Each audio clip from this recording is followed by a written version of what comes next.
Well, for us, it is a cold, depressing end of the season Monday.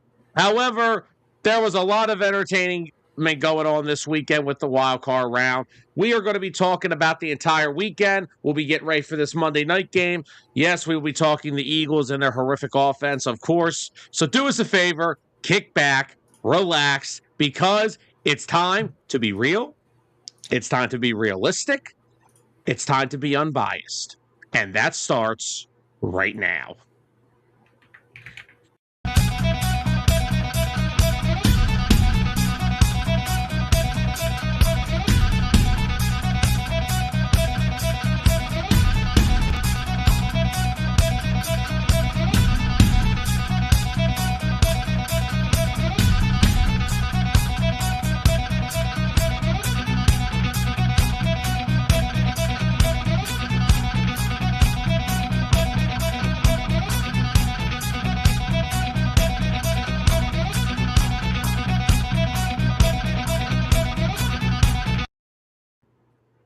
Welcome in, everybody, to another edition of Unbiased, only here on 609 Sports Talk Radio, coming to you guys live from Hamilton, New Jersey. Of course, you guys know the deal. Over here at 609, we unite fans, ignite debate, and oh, do we have a show for you guys. So look, later on, we'll get into...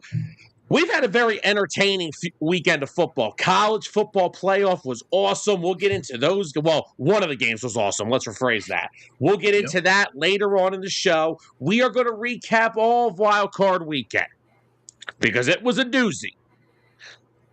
Unfortunately, for the two of us, our team season came to an end yesterday. Tyler, let's get this off. Let's kick it up. Let's get it rolling. Yesterday, the San Francisco 49ers officially ended the Super Bowl champion Philadelphia Eagles season 23-19. Eagles offense mustering 2 field goals in the second half of that game. Offense stagnant once again. Play calling. It's not even vanilla at this point because vanilla is at least sweet. There's nothing sweet about at least vanilla has some flavor.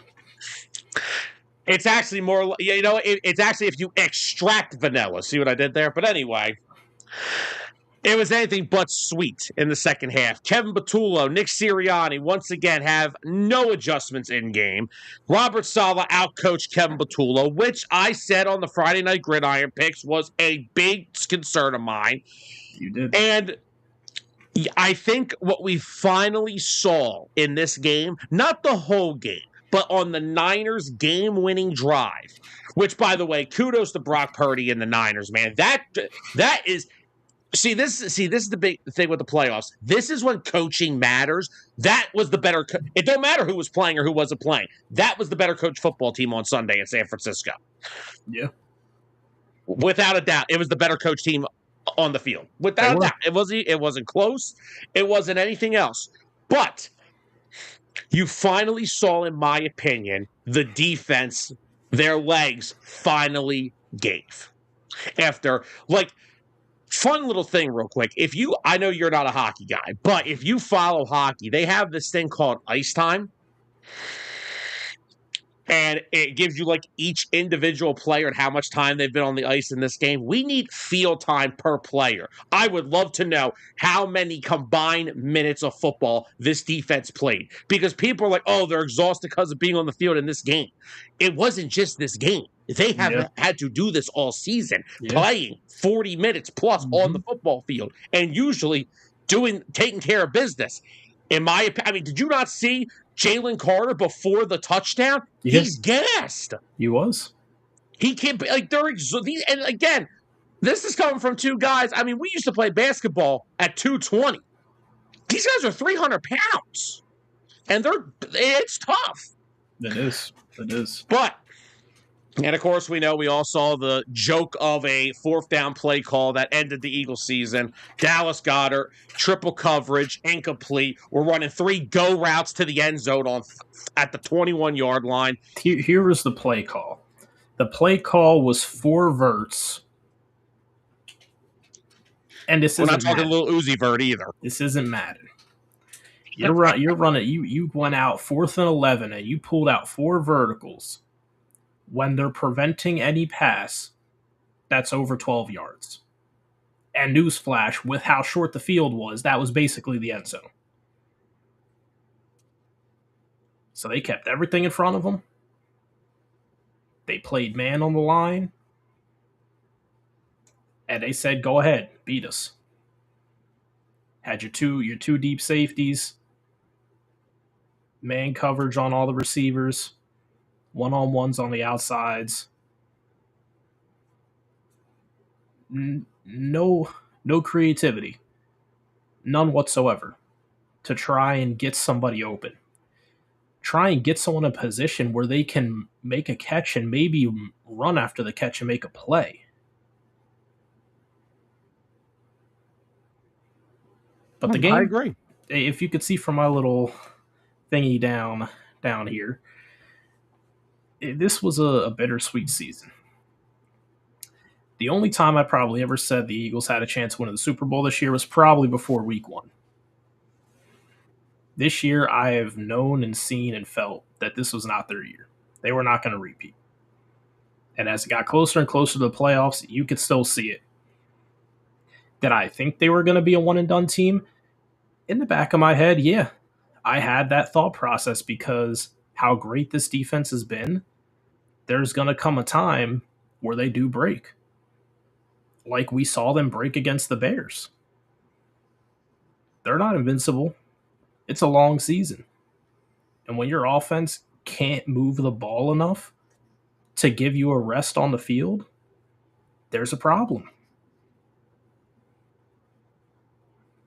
Again, just comes down to a poor overall game plan. I can't say poor game plan as a whole because we've seen it all year. There's always one good half of football from the offense. There's just never 4.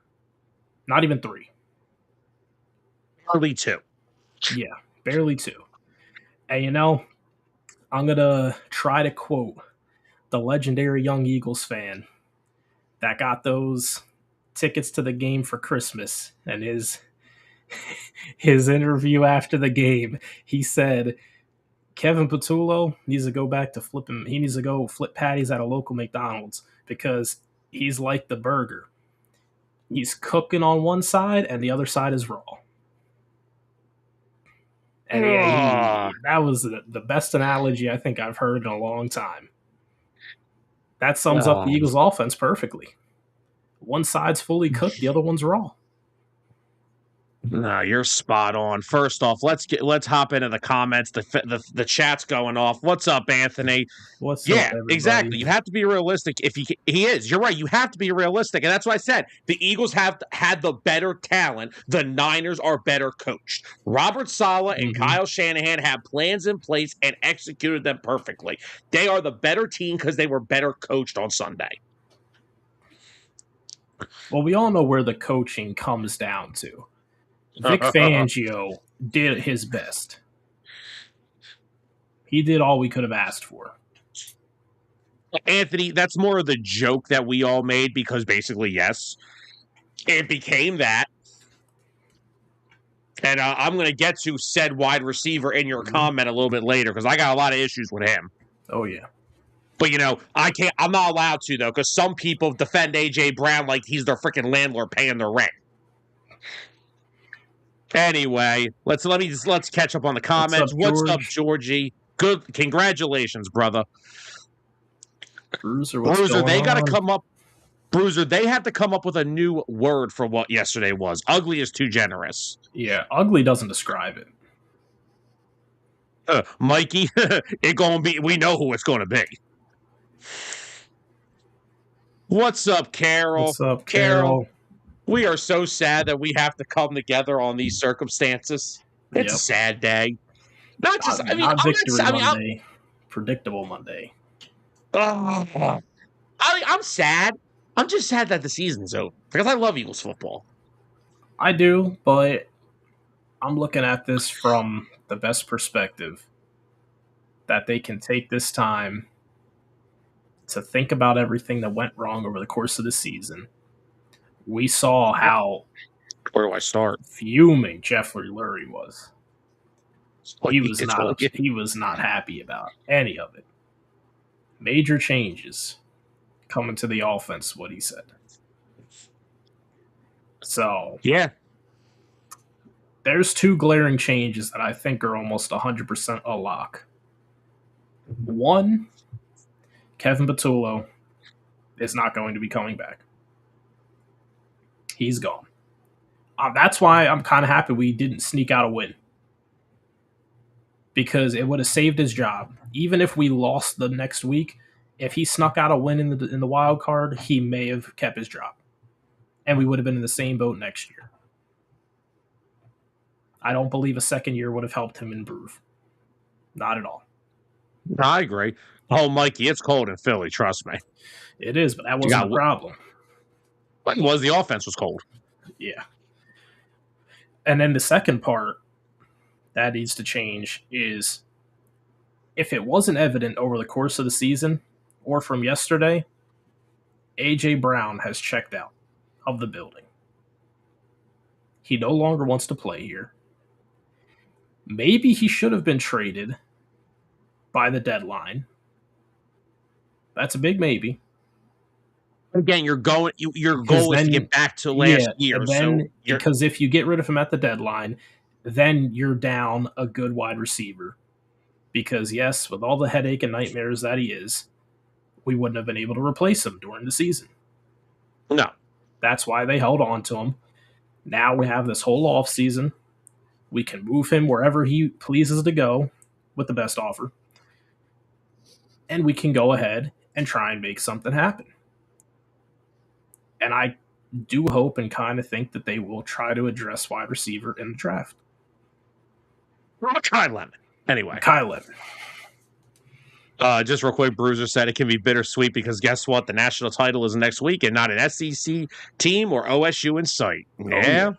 I'm excited for that.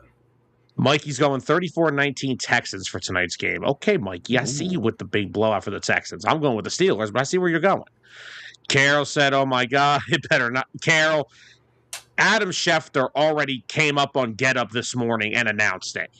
Kevin Patullo will not be back as the offensive coordinator of this team. They are already prepping for major changes. Yeah. Orlando, what's up, brother? Mikey, don't talk to me. Mikey, don't talk to me about the Flyers. I'm done with that. No. They've allowed 8 goals in their last 3 periods. That'll be all right. Yeah, that's not the move. He's a free agent. Trust me, they know that's not the move. They're not. He's a free agent anyway. Dotson. I don't see Dotson coming back. Neither do I, because honestly, teams are probably going to pay him more than the Eagles are willing to as a third wide receiver. I do just want to, because I want to do him the favor, I do want to say that Bruiser did predict this, what the national title game would be, Miami versus Indiana. Nice. He did predict it. I can eyewitness predict that. Nice. But, Tyler, we have a lot to dissect here. Now, look, we're going to have a lot of offseason talk in the coming months. We're not going to get into all the Eagles stay or go and all that stuff tonight. That'll take too much time. We'll get into that another day. We can tell you who needs to go. But. Well, yeah. Well, it starts with Kevin Patullo. That is where this has to start. Because this is a guy who I can't believe I would appreciate Brian Johnson as much as I thought I would. I thought Brian Johnson was a bad offensive coordinator. They aren't identical, but I feel like equally they are just as bad. We were still explosive under Brian Johnson. We still made big plays. I can't remember when was the last time we had one of those signature plays that we had last year? I don't know, but it was probably to Smitty. I'm not even talking Saquon. I'm just talking about in general. This is not an explosive offense anymore. Now, again, a lot goes into this. Kevin Patullo was awful the entire season. Yeah. The only time that this offense looked capable of being an NFL offense was the Vikings, who stink, the Giants, the Raiders, who are on the verge of being a Division II college team. Let's say the Giants the second time. Yes, Because I he was didn't getting have a to clean that. sweep. No. He should have. Well, hold on. The defense got pushed around in that one. They did, but the offense had chances, and they did not. They did not do anything. They disappointed as well. Mikey, you're jumping sport to sport tonight. Hold on a minute. Mikey's jumping all over the place tonight. He's got me going. But no, this whole thing starts with Kevin Patullo. Okay, so and I'm actually I'm glad because I was just going to bring this up. Bruiser, here's the thing. With the way the NFL works, the Eagles played the Super Bowl last year on February the 9th. By the time the Super Bowl had gotten here, all the other head coaching vacancies had been filled. All the top candidates for potential offensive coordinators were set in stone. Yep. The Eagles lost Kellen Moore on February the 16th. They had no choice but to just promote somebody from within because they were behind the 8 ball because they played in the Super Bowl last year. That is why Kevin Patullo got this job, because they had to promote from within because of how long they played. Because you can't interview guys while you're in the Super Bowl. You're in the middle of trying to win a title here. And again, another reason of why it's been so difficult for them to have a consistent offensive coordinator over the years. I mean, you look at the Chiefs. They have some turnover, but for the most part, they have a lot of returning offensive coordinators. Every week. Damn it, Mikey, every week. Defense, Mike. But yeah, I mean, imagine if the Eagles could have a consistent offensive coordinator like the Chiefs do. I don't want Matt Nagy now. Calm down. No, not before Matt Nagy. I'm talking about all the years of Eric Bieniemy. Hey, he's Chicago's running back coach right now. I'd poach him. Yeah, I mean, now how much of that offense did he call or did Andy call? Are you in a position to judge that right now? Well, no, Sam, hear me out. I am, because I know, however much I love Nick Sirianni, he is never, ever going to say, I'm going to start calling this offense. No, he's not. I need someone who has held that play call sheet, who has called games over the course of a whole season. Which Bieniemy has. He has? Okay, that's what I was asking. I wasn't sure if it was all Andy. Nagy doesn't, and there's probably a good reason for that. I mean, Andy looks like anorexic skinny now. There's probably a reason for that. He's probably stressed him out. Oh, God. No, Bruiser. Unfortunately, Kevin Patullo was our pass game coordinator. Yeah, you know, it's very ironic. He was the pass game coordinator on a year where we were the best rushing team in football. And the passing offense was good when needed. But guys, this passing offense has sucked for years. I don't know where. Don't let the numbers fool you. The passing offense sucks. It has sucked for years, and it sucks now. And you hired the guy who coordinates it. Bruiser, if that was the scenario, we're probably going back to the Super Bowl next year if that's the case. Because Stefanski's Stefanski's getting interviewed for a job currently. Yeah, he's being considered as a head coach still. But see, Bruiser, this is the point I have though. I'm not looking for another Shane Steichen, Kellen Moore, because if Stefanski comes here and does a good job, guess what's going to happen? He's going to get going. He's going to get hired again. I need to find somebody who is like Vic Fangio. They want to coordinate. They don't want to be a coach anymore. Yeah. You know what? If he wants to coach from the booth, so freaking be it. The name I have heard that a lot of people have brought up early is Todd Monken from Baltimore. But a lot of people fear that he's just waiting for Harbaugh to go with him. Mm. So if it isn't Todd Monken, then who else are we thinking here? Brian Dable? That's still a name. Dable is a And he name. could be another one. If he has a really good year, he might bounce. Hmm. It's tough. It's a possibility, but this this Eagles offense is just right now so predictable.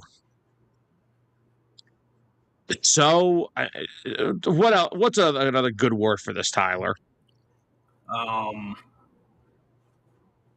Lackluster, plain, boring. I don't know. How else do you explain it? Anthony, in a Hollywood minute, I do it.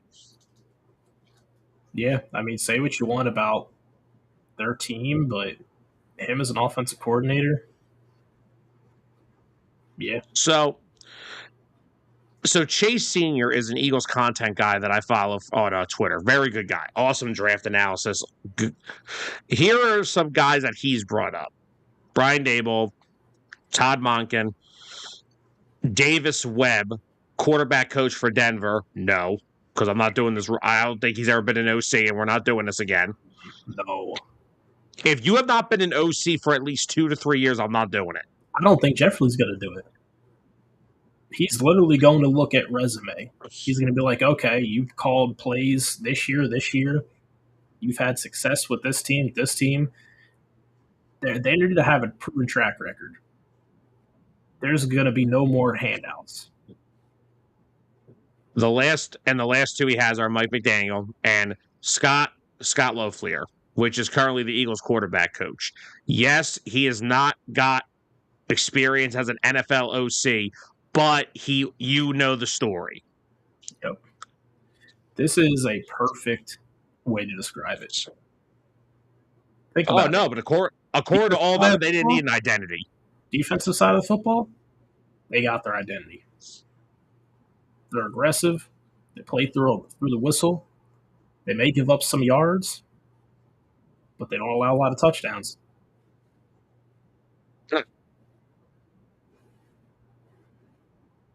But yeah, this And offense, couldn't tell you. Last year, their identity, running the football. I'll tell you that easily. This year, 3 and out, is that their identity? In all fairness, hasn't that been the identity since Nick got here? I mean, can you tell me Miles Sanders' best year under Doug and then tell me his best year under Nick? Yeah. Can you tell me DeAndre Swift? Now, granted, he's actually eclipsed a career high this year under Ben Johnson, but before that, 2023. Yeah. I mean, this has normally been, and then of course Saquon last year. That's their identity. They want to be a dominant team on the ground so they can run the clock and keep the opposing offense on the sideline.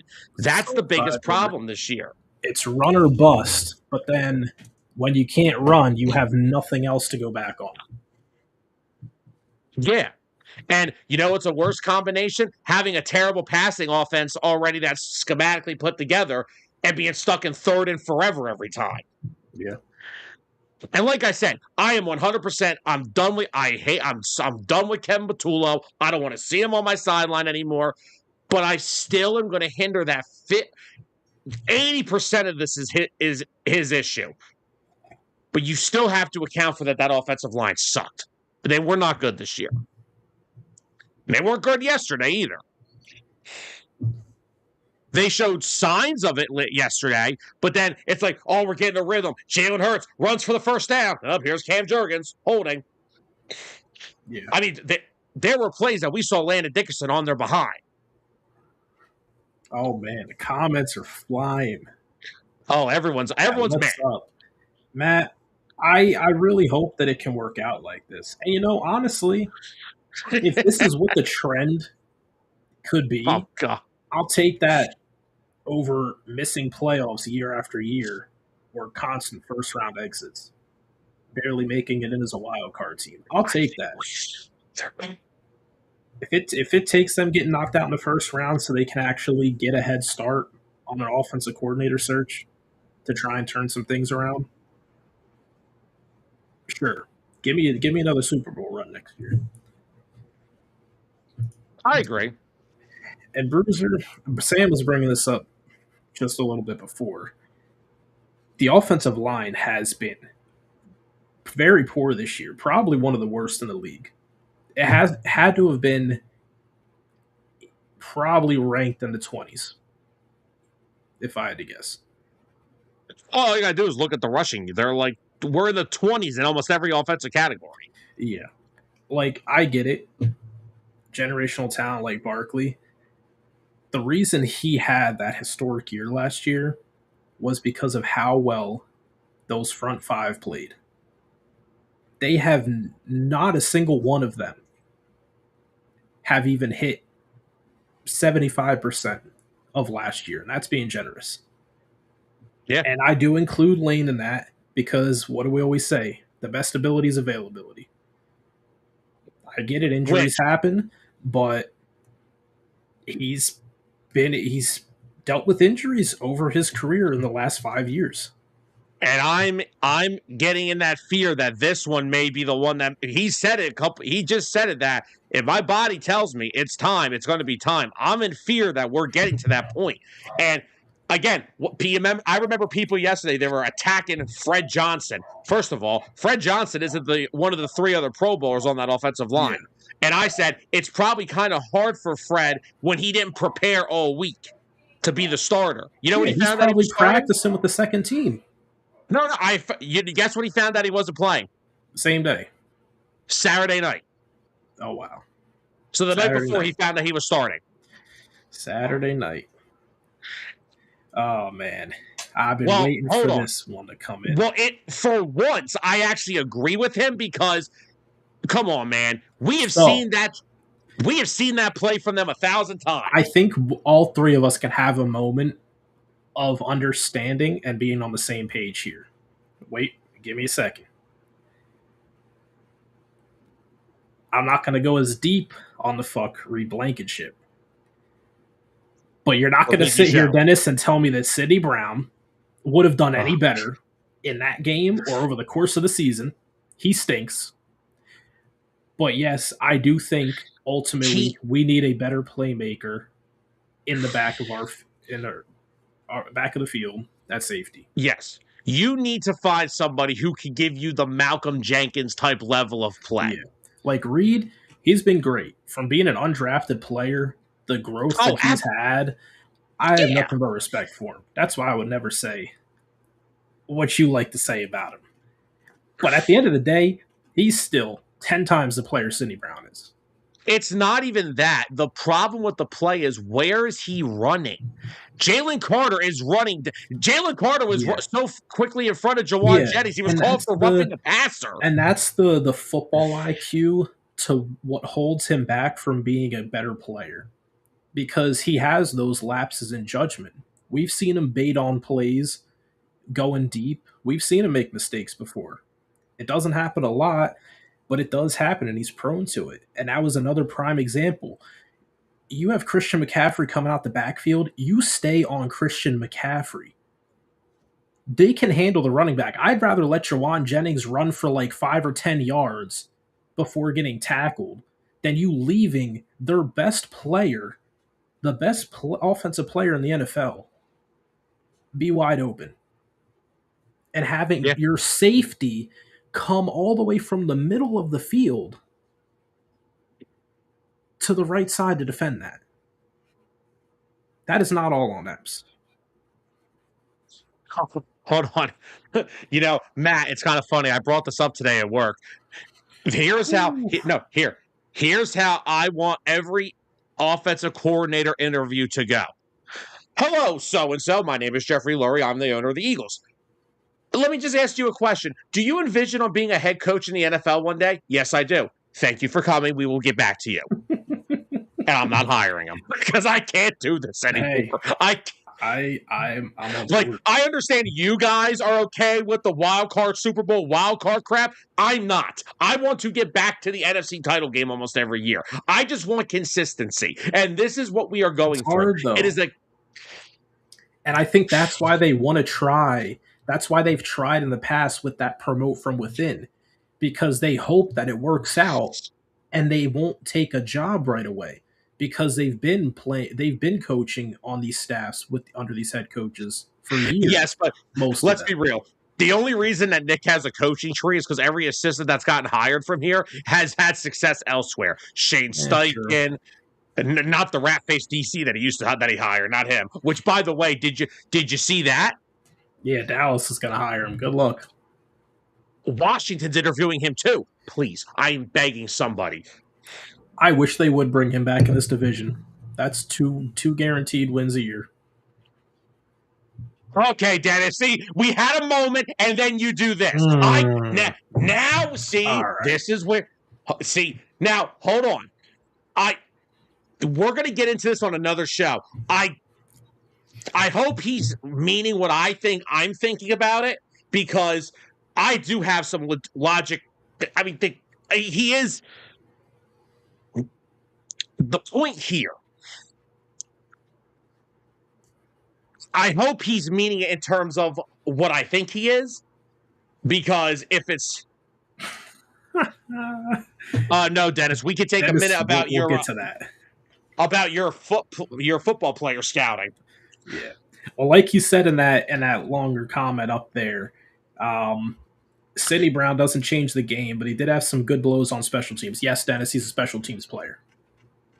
And he still finds a way. He still finds a way to have negative plays by getting flagged sometimes. You mean? Wait, are we talking about the same Sidney Brown that against the Giants tried to hit him with a Triple H running knee? Yeah. Now, okay, now Dennis, see, now I come back down a little bit, because this is a point that I will agree with. If you look at it from a standpoint of how much money Nakobe Dean might command as a free agent, and with the fact that we just got Jahad Campbell, and we have Zach Bond under contract for a few more years now, if you needed to expend somebody to strengthen other parts of your defense, it's going to be Nakobe Dean. I'd love to be able to keep Nakobe. But yeah, the injury history is worrisome.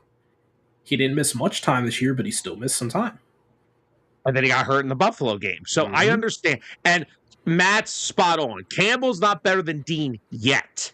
But exactly. This was his rookie year. Nakobe, after his rookie year, we were wondering if he was a bust. And first of all, I thought Jahad played very well in the weeks leading up to Nakobe returning. Now, I will not lie. Nakobe did bring an aspect to this defense that they missed. He is a leader on that defense. But that's hard. Guess what? Guess what? CJ Gardner-Johnson was too, and he got out of here too. True. But again, if losing Nakobe Dean and developing Jahad Campbell, if there's somebody I trust to do that, it's Vic Fangio. Oh yeah, easily. And honestly, I think Zach Bond will step up to be that leader, that captain of that defense. He's already a captain. Exactly. He commands the middle of the field. I mean, like, the locker room guy, the voice of the locker room. Like that kind of guy. I gotcha. And I think this is why they drafted Jahad, because I think, and even with, all right, they may take a small little hit in depth. I understand it was the Commanders in Week 18. I thought Jeremiah Trotter played extremely well. Yeah, he's developing well too. Is he going to be an amazing coverage linebacker? No. But that's what Vaughn and Campbell backup, yes. Yeah. A backup to put on the field if you need bigger bodies to stop the run. Heck yeah. I'm taking them. Yes, Dennis, I would like to congratulate Sidney Brown. For the first time in 30 games, he was not flagged. For the first time in forever. Last time, we had it's a great problem to have. We went from this team will never draft a linebacker, we'll never have a good, consistent one, to now we don't know who to keep and who to let go. How dare you disrespect the great Nicholas Morrow? No, what you should be saying is TJ Edwards. Oh man, I'm heartbroken for TJ. I am absolutely heartbroken for him. That's a big loss. That is a huge loss. That's a big loss for a 7 interceptions, 5 forced fumbles. That's a playmaker. on your defense that you lost in the middle of your defense. It's going to hurt them.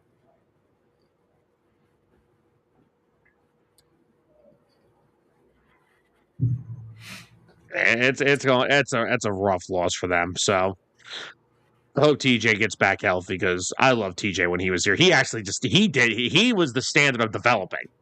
Yeah. Mm-hmm. But no, But I yeah. think. And look, I know we're getting into some defensive players right now. We're talking about Nakobe Dean, Jahai Campbell, and I don't care, guys. Comment whatever. We will talk about it. I want to get back to this offensive play caller. This has to be the hire that stops this. Yes. Now, promoting from within, I hate to bring it up, and I don't think it's going to happen for at least another 2 to 3 years at least, hopefully. When Senor Fangio wants to call, I mean, because Vic's not young. I was thinking the same thing yesterday. I was like, I hope he has his guy that he's been mentoring to take over his reins. They got 3 guys. It could be Bobby Kane, the linebackers coach. It could be Christian Parker, the defensive backs coach. It could be Clint Hurt, the defensive line coach, because he has been a DC before. True, yeah. But now my fear is what happens to that defensive coaching staff this offseason? Do teams try to come and pick the bones here? So hopefully that doesn't happen. Man, I hope they don't take Parker because, man, he's got – dude, 2 second-year players all-pro. Do you need to say more than that? And Adoree Jackson actually ended up looking like a legitimate cornerback too on the outside? Matt, answer me this one question. Actually, no, I don't need you to answer me. Matt, it's fans like that I say, and Matt, your brother falls in line with this too. Those are the fans that deserved the Chip Kelly years. They deserve to watch all that happen. I agree. Because they don't deserve this. I'm tired of stupidity. Zach Bond has had yet another great year. I think you said it to me yesterday, Sam, that it kind of felt like this year was a down year because we kind of, after one season, came to expect a new standard from him. Yeah. Well, let's put in something into retrospect here. You remember the Bucks game when he practiced that whole week with that giant leg brace on? Mm-hmm. I'm wondering if there was something going on that we didn't really know about. Because he never missed time. But he had that big knee brace on that whole week, and then it just disappeared. And he was like, oh, I'm good. I don't know how much of a doctor I am or am not, but that doesn't sound like something like that goes away quickly. And honestly, another good thing to some of this is some of these guys, remember, we played the most football in the NFC last year. Some guys on this team need an extended offseason. Oh, and not to mention, not a single back-to-back home game this year. But we had back-to-back road games. And we played the most playoff teams from the previous year in NFL history. To come out 11-6 out of that was impressive enough.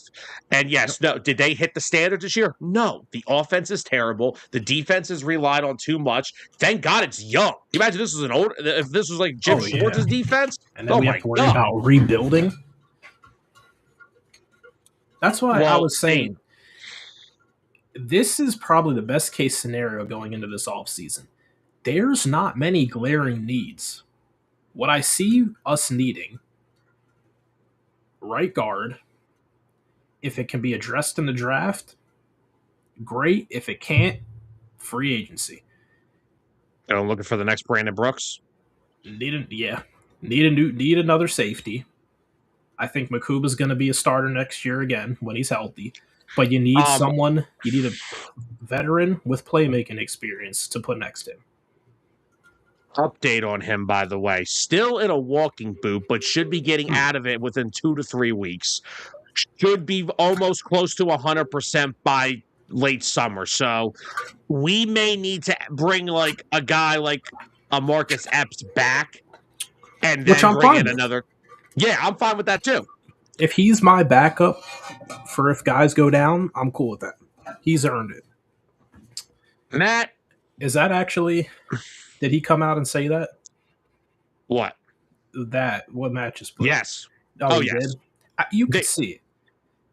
You could see it. He honestly looked like he was on the verge of tears because he just felt like he let the team down. But, and I know that early on I got on them. Cam Jurgens and him were such warriors last year in the NFC title game. And then they Fighting through both those battled injuries. like crazy to get ready for the Super Bowl and played their behinds off. And I know me especially, I've been hard on Cam Jurgens. Can we understand something? Tyler, you and I can admit this. Back surgery on a normal person is tough to get through. I cannot imagine back surgery on a 300-pound lineman who's bending down, snapping a football, going up against another 300-pound man every Sunday for the into cold weather. And not to mention, he tore his knee up in the Vikings game. They won't tell you he did, but we know he did. He had a brace on it. Yeah. And he got concussed later on in the season, too. Cam Jurgens and Landon Dickerson, and even Jordan Mailata, they all need extended rest. And this is going to be good for them. I think That's the right side. I'm not upset. I'm not mad we got knocked out. There was nothing left that they were playing for. If you just sat back and looked at the team from an unbiased point of view, there was no way they were making a deep run. They were too banged up. They were too battered. They were barely getting by. It needed to end so we could get rid of Patullo, get guys healthy, and dominate the league again next year. And again, people kept saying, "Oh, well, the playoffs." There was no flipping a switch with this offense.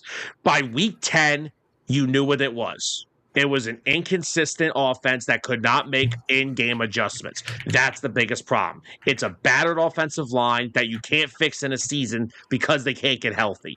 That is why. And this is why Nick tried to rest them last week to try to get them healthy enough. And I still... And look, everybody was clamoring, "Oh, we should have played for the 2 seed." Well, to get the second home playoff game, you had to get through the first one, which you did. Yeah. So it doesn't matter. Matt... All right, Matt, first of all, yes, I am fully aware that Reed Blankenship and Cooper DeJean are very good friends. I am very aware of this. They are, but at the end of the day, you know how many guys are best friends and they get separated? Matt, I love Reed Blankenship. I love what he's brought here, and I'm in agreement with Tyler. As an undrafted rookie, to get better and better every year to win a starting job, especially on a Vic Fangio-type defense, which you need to be perfect. I love him, but if they need to go get a leader back there. Not that Reed's not, but they need to go get a playmaker, a legit, consistent playmaker. So how long are you looking at for contract-wise?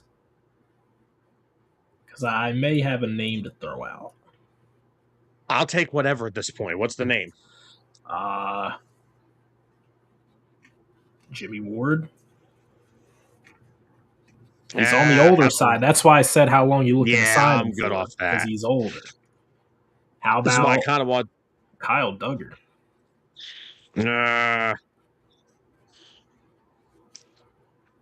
I don't think either of those he would be expensive. I personally don't. Cameron Curl. Cam Curl? Mm-hmm. I don't know how much of upgrades are they really over Curl, maybe. Ward at that age, no. And I don't think Duggar's that good.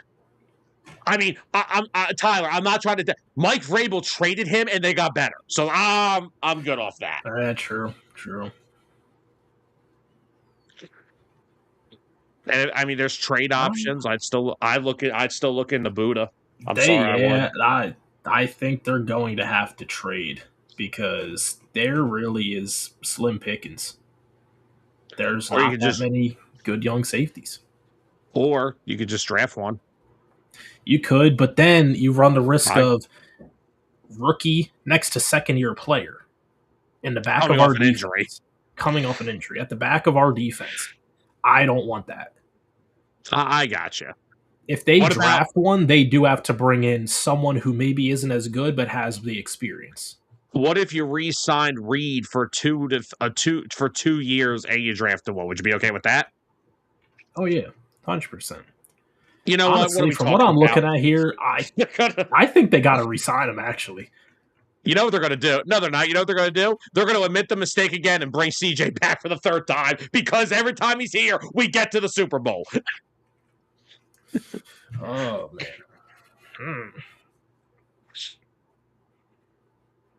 So now, I mean, we're 45 minutes in and we're still talking birds. I kind of think this was expected. And we still got more to talk about.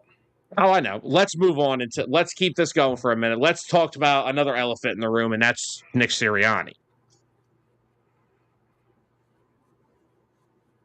I am not in that point yet of firing him. No, His you'd be first of all, stupid to want to fire him. yes, and no. Because here's the thing: the track record's too great to fire him now. You know how many teams would wish to have the success that Nick Sirianni's brought to them in his short time there? Yes, but you have to ask yourself right now: if he got fired, would anybody be knocking the door down for just him personally? Not who he could possibly bring, personally him. I would want to say yes. I mean, he's gotten them to the playoffs every year. I understand that, but that's a lot more than most teams can say. There is a formula with Nick. We know what the formula is. He needs two really good coordinators. He does. He can't. He doesn't have the offensive mind to fix it all because he kept saying, "Oh, they said, oh, remember in the season, oh, Nick's getting involved in the offense." No, he didn't. That was a lie because it looked the same ever since. Exactly, it looked the same. And unfortunately now, Tyler, in my opinion, Nick is going to get straitjacketed more by Howie Roseman and Jeffrey Lurie. They are going to hire somebody that brings in almost their own offense. Yeah. Because regardless, and this is what I didn't care about Brian being right or someone else being right. I was not defending Patullo. All I was saying is, why is the passing offense still this bad? Even under Kellen Moore last year and on Brian Johnson the year before. It's not their offensive playbook. It is Nick's. I know. His West Coast offense. And I think a lot of people, they're getting on Jalen Hurts. Now we're evaluating the quarterback. Okay, hold on now. They're not coaching the quarterback right. No. And everyone's like, oh, Jalen. Tyler, how do you grow in life? You got to start getting comfortable with being uncomfortable, right? Mm-hmm. They need to find somebody that has the balls to say to Jalen, we're going to start throwing the football over the middle of the field. You need to get someone who's going to say to him, this is a post route. This is a crosser route. You're going to throw them in the game. Because I know he can make those throws. We've seen it. But again, who is at fault here? The quarterback or the head coach that prioritizes? Because I still come back on he's given a play to run. And he has to execute that play. Jalen's not out there changing the play at the line of scrimmage every down. He may do it a couple of times a game. Handful of times a game. He does not do it often. So that's why when people try and, they say, oh, this, that, and the other, it's all on him.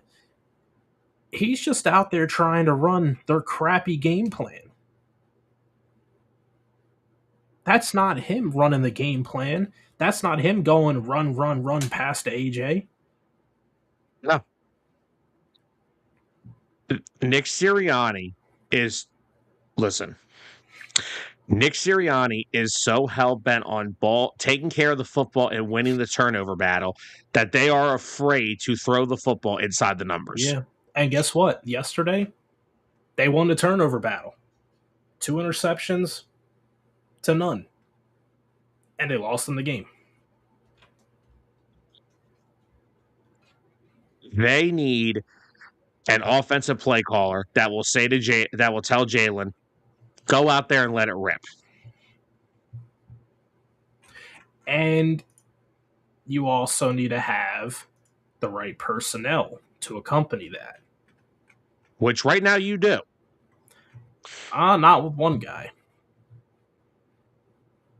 AJ Brown. Hold on. You're telling me that AJ Brown. Are you saying that AJ Brown can't go over the middle of the field? I'm saying he can't get separation. But again, if he's going in the middle of the field in its zone coverage, all right, cool. If he can find a gap in the zone, cool. He's open. If I'm talking about AJ Brown having to get separation and man coverage going across the field, then no.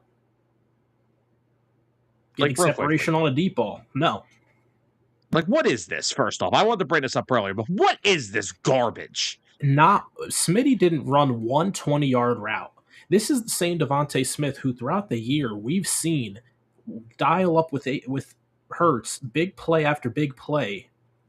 For what have we seen? We've seen 40-yard passes, 50-yard passes over the top of the defense.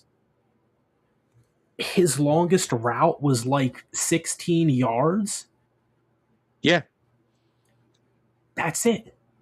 And oh, wait, here. Let's not forget this one. What is Jalen supposed to do with this? That is, everyone's covered. Any throw you make is a 50-50 ball. No one's open. I agree. And it's a joke. You can't go to your biggest, strongest receiver because the trust has been lost because he's dropped countless passes throughout the game. Now, I get it. That's very uncharacteristic. He does not have multiple drops. But he also had a lot of moments where he looked like he didn't want to be out there yesterday.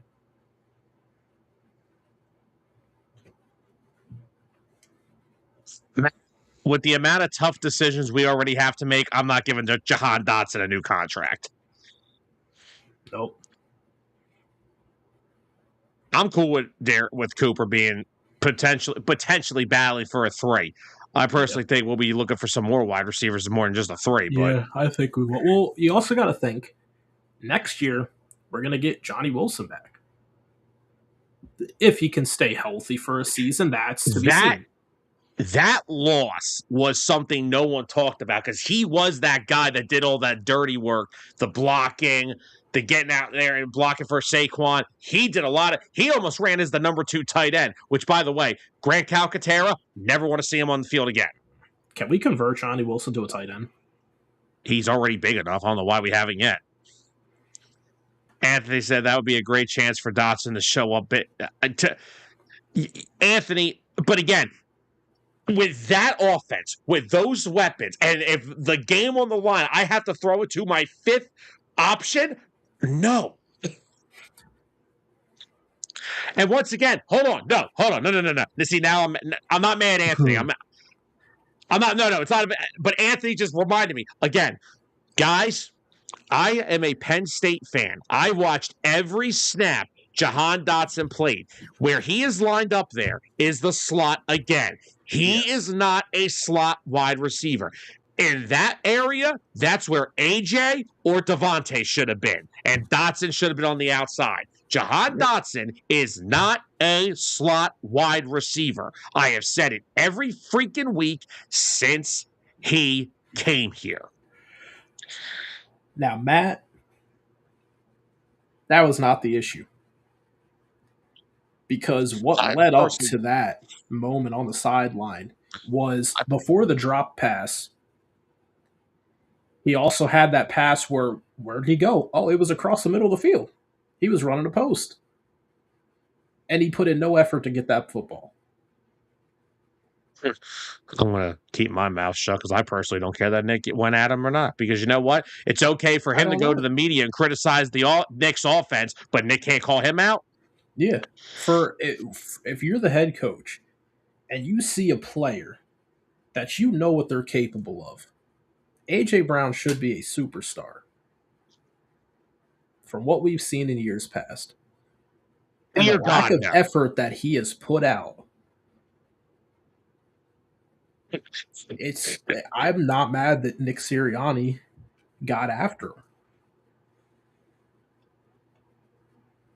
Like, you're our highest paid wide receiver. We need you in those moments. What are you doing? Guys, I'm just going to be the one to start the conversation because we're almost an hour into the show. I don't look. I'm the show. The show title says it all. I'm not biased toward any of this stuff, guys. I'm done with AJ Brown. I'm sorry. I'm just done. I was done with AJ Brown before the trade deadline. I knew he doesn't want to be here anymore. No. And I don't personally it was want him here cool, anymore. you know. Nick tried to come out today and say, try to, take the whole situation down a notch between him and AJ. Yep. Come on, there's no love lost there. You said what you meant. Wait, don't say that.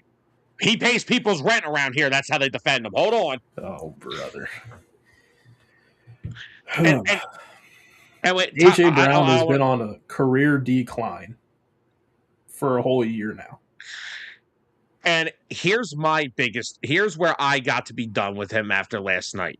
You cannot go to the media all year, complain about the offensive inconsistencies, which, by the way, guys, once again, I'm going to explain to you this once again. A.J. Brown does not care about the offense inconsistencies. The only thing A.J. Brown cares about is his targets. That's what he cares about. If you want to not listen to me, I don't care. I don't have a dog in this fight. I am trading him after June 1st, and I'm drafting another one. I don't care. You can call me what it is. A.J. Brown went to the media all season talking about the offensive inconsistencies. A.J. Brown went on a Twitch live stream. Calling the offense a shit show and calling basically everything about it trash. A.J. Brown did not say 2 words about the offense when the Eagles lost, 3 straight games? Yep, because he had 3 straight games of 100 yards. Then he had nothing to say. But now, after yesterday, when he dropped 2 big passes and stopped running, because the deep ball he could have caught if he kept running. Yeah, he could have. And it's not the first time we've seen it this year. No. How many weeks have we came on this show after a loss and called him out because he slowed up on a route where he had his man beat?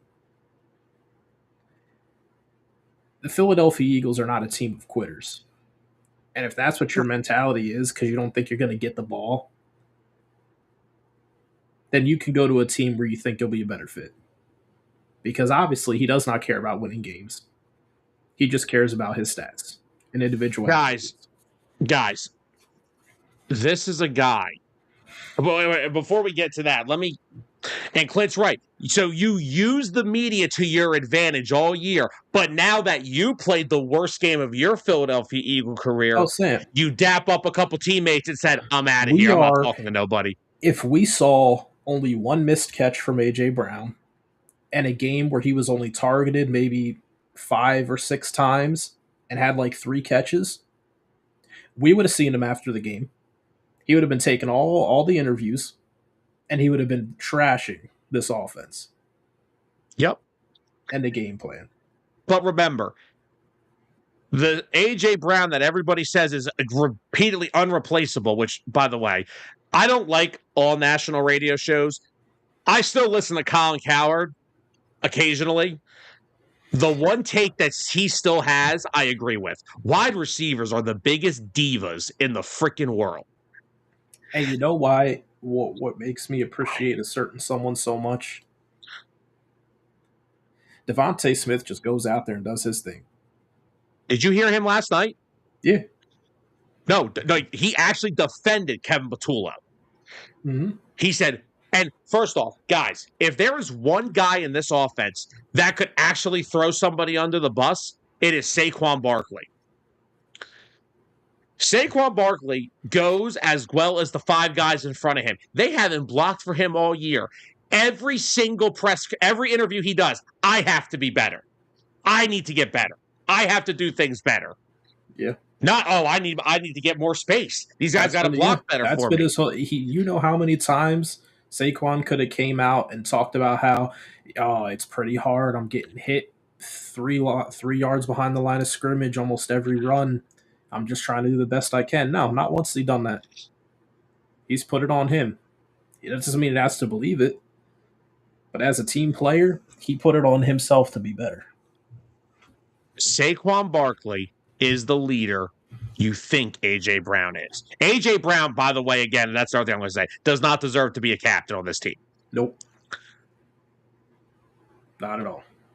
So this is the same A.J. Brown that literally said 4 days after winning a Super Bowl, it did nothing for him. The highest accomplishment that you can have in the NFL, outside of being a Hall of Famer, is winning a Super Bowl. And he said it did nothing for him. Well, Sam, I'm going to correct you. That is the highest team accomplishment. That is true. We've learned by now he is not a team player. He sucked it up last year and helped them get to that Super Bowl and win it. But he is not a team player. He wants the individual accolades. He wants the All-Pro nods. He wants the Pro Bowl nods. He probably would love to be an MVP. You got to put in the work for an MVP. Gosh, look at Puka Nacua and Smith and Jigba. And they're not even in the conversation for top finalists for MVP. Though one of them will get Offensive Player of the Year, but they still won't get MVP. And, again, I was called stupid from this earlier, but I personally don't think A.J. Brown physically looks the same this year. I said it earlier. I think I was one of the first people to say it earlier this year. I said he looks slower. He looks slower, less athletic, and he can't get separation. And I think it's all those lower body injuries that he's had nagging at him over the years. Yeah, I mean, we knew he had some type of a knee issue even back in Tennessee. Knee issue, hamstring, like you name it, he's probably had it. And it eats at you. And that's not his fault. No. But you got to understand, he's not the same A.J. Brown. He hasn't been the same. 2 years ago was the best A.J. Brown that I think you'll ever see in the NFL. Not saying he's trash. He's not going to be a terrible player. He'll find success on whatever team he ends up on next. New England. I think it will be. I want Milt Williams back. You know what? Now just give me one of their wide receivers just for some depth. Give me Demario Douglas or somebody. Give me Hunter Henry. A.J. Brown for Hunter Henry. That could work. Because, again, I am the one that's crazy enough. Now, don't get me wrong. The Eagles' offense was dog crap the entire year. But I felt like it was running better early in the season when the focal points were Dallas Goedert and Devontae Smith. They were. I called that out every week, too. Every week that A.J. Brown was only targeted 4 times, 5 times a game, offense was moving. Because you could tell. You could tell when they were catering to A.J. Brown.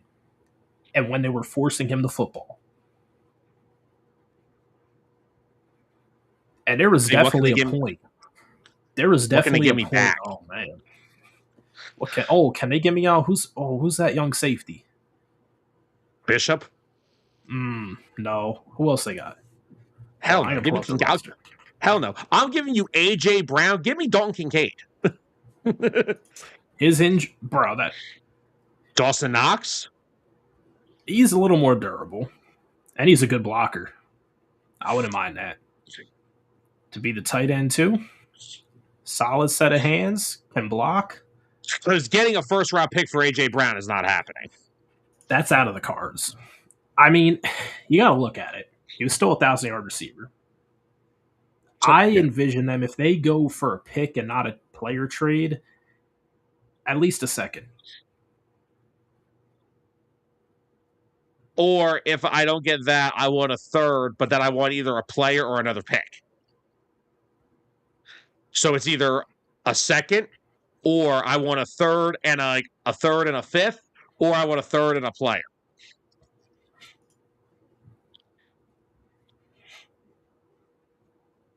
And look, at the end of the day, look, it's only A.J. Brown. No one else Yeah. ever. When was the? I have never heard A.J. Brown take accountability for his struggles. Yeah, Saquon does. has he ever Devontae come out does. and said, I need to be better? Like, if he actually spoke to the media yesterday, he could have actually taken accountability for once and said, I need to be better. He could have put that loss on him. Multiple drops in big moments. But no, he's not going to do that. George, I'll take David Putney. Hmm. It's great. But it's just at the point. And again, why are we all like defending this for the third straight year? He did it last year. Yep. We beat the Panthers. We had won like 10 straight games. What's got to change? Passing offense. Dude, we've won 10 in a row. What is You know wrong what, with you? Sam? I got something for you that you might like. He's done. Ready for this? Look, Yeah. okay, go ahead. No, you're good. And like that's the thing. Even with Brian Johnson, when he had that ridiculous year in 2023, when he was dominating the whole league, he still wasn't happy. He has complained every year he has been here. Mm-hmm. He is never going to be happy.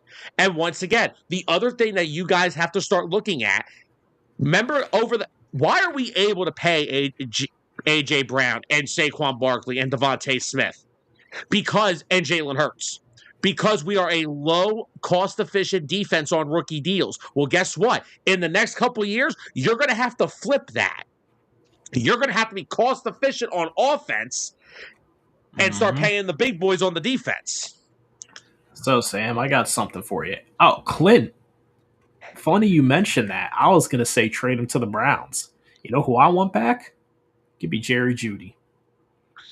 Ew, what the You wouldn't take Jerry Jeudy next to Devontae Smith?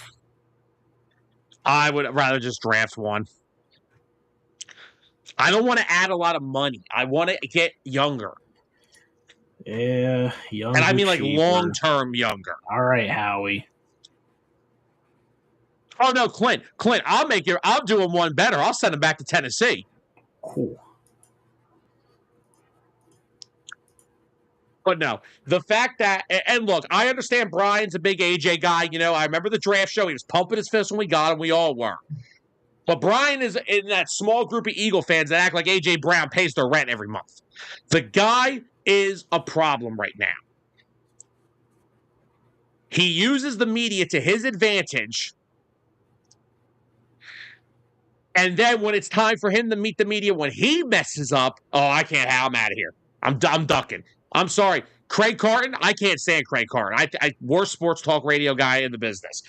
Called him. He's a coward. He is. That's a coward right there. You can dish it, but you can't take it. Yeah, I'm about to say I'm with Anthony on that. I'm good off Jerry Jeudy. It was a nice thought. Want to give me Harold Fanning Jr.? Oh, man. Or Denzel Ward? Something? Yeah, Denzel Ward would be nice. Him and Quinyon and Coop? Oh, man. Go trade for Buddha next?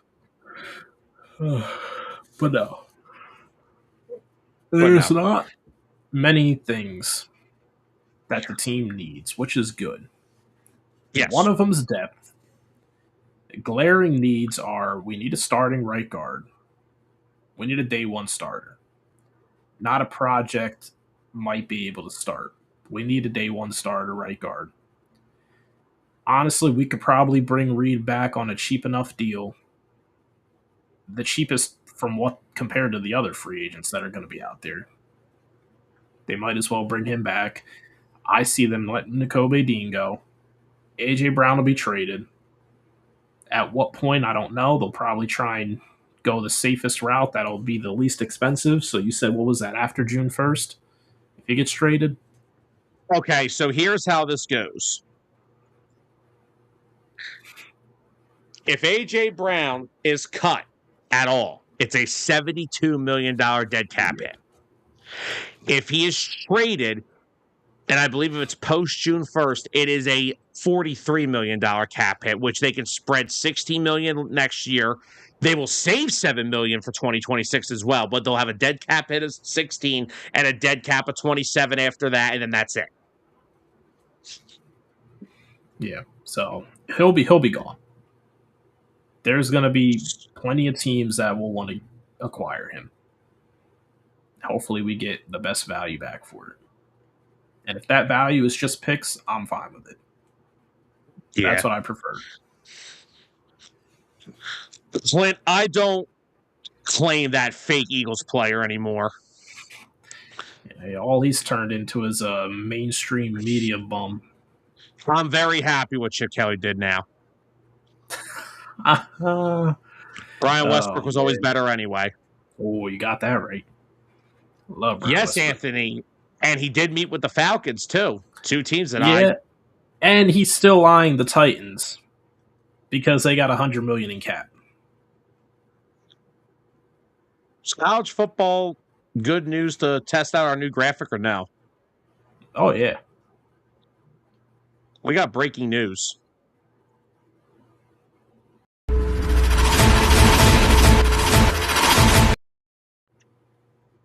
Number one transfer portal target and former Arizona State quarterback Sam Levitt has officially joined LSU.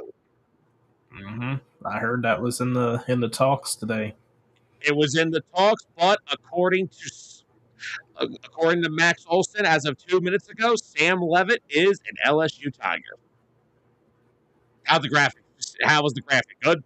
It's good, yeah. That's right. You can't see it. That's funny. I can see it. I can't hear it. Oh, you can't hear it. Okay.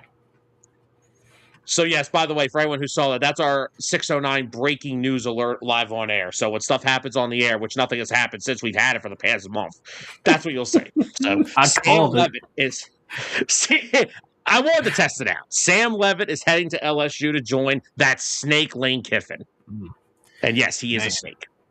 I hope they play – what was it? What was the school he played at before, Arizona State?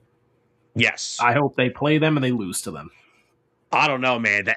I won't lie. Levitt to LSU is a pretty solid pickup, man. You see, Cam Coleman, the number one receiver in the portal, went to Texas. Yeah. Good for them, man. Yeah. Because we know Arch is going back to school. He is not coming out. And I know. Oh, yeah. Yeah, did you see Raiola officially went to Oregon? Oh, it's official. Ooh. So this works out perfect. Either Dante Moore goes to the draft and you have his replacement, or he gets the city year, rehab the knee, learn under Dan Lanning, who, by the way, I would much rather learn from Dan Lanning than Matt Rule. And then if Moore goes to the draft next year, he's ready to go. I love that for Dylan Raiola. Mm-hmm. Thank you, Georgie, and thank you for the graphic as well. Yes, thanks, George. Guys, we have never said this. Guys, we have never said this on air, but one of our I was able to refer him to a friend of ours, Freddie Henderson, for some graphic stuff. If you guys ever decide to start a podcast or anything that needs an intro or graphic design stuff, hit our boy George up, man. All the 609 stuff you see, the unbiased background, the pop-ups, the intros, the outros, it's all George. So if you're ever thinking of starting your own stuff and need some graphic art stuff done for it, either shoot George a message or shoot me a message and I'll refer you. I got you. Oh, yeah. Highly recommend it. But all right, Tyler, look, we're an hour and 13 minutes in. Let's talk the rest of Wild Card Weekend. I wasn't done talking about AJ. Oh, good Lord. We're just still kidding. going? I was done talking about AJ. I was about to say, we were just talking about the transfer portal like 2 minutes ago. Now we're talking about AJ. But where would you like to start from Wild Card Weekend? Even though we kind of already talked about the Niners Eagles for the past hour. Oh yeah. Which one possession game do we start with?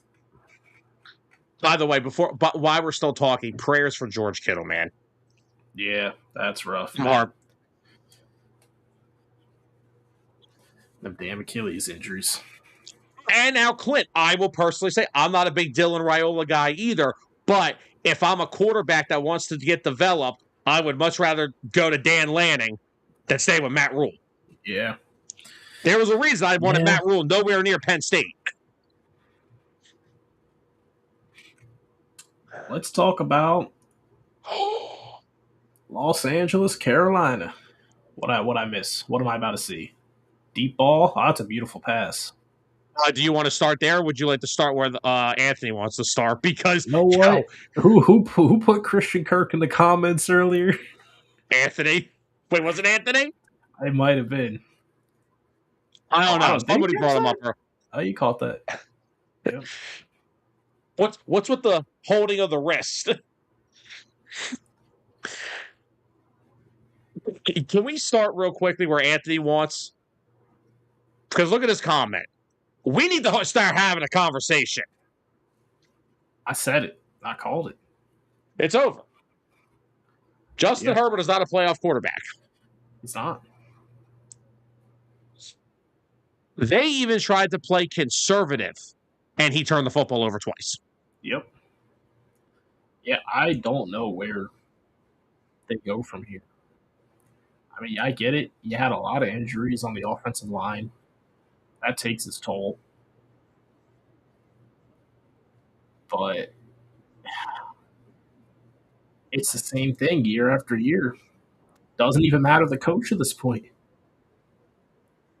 You bring in Jim Harbaugh, same thing.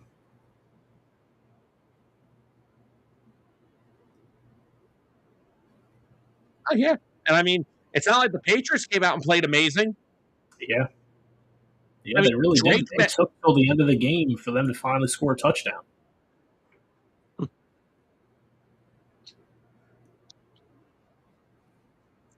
George, but even still, Harbaugh game planned for that. They played it conservative.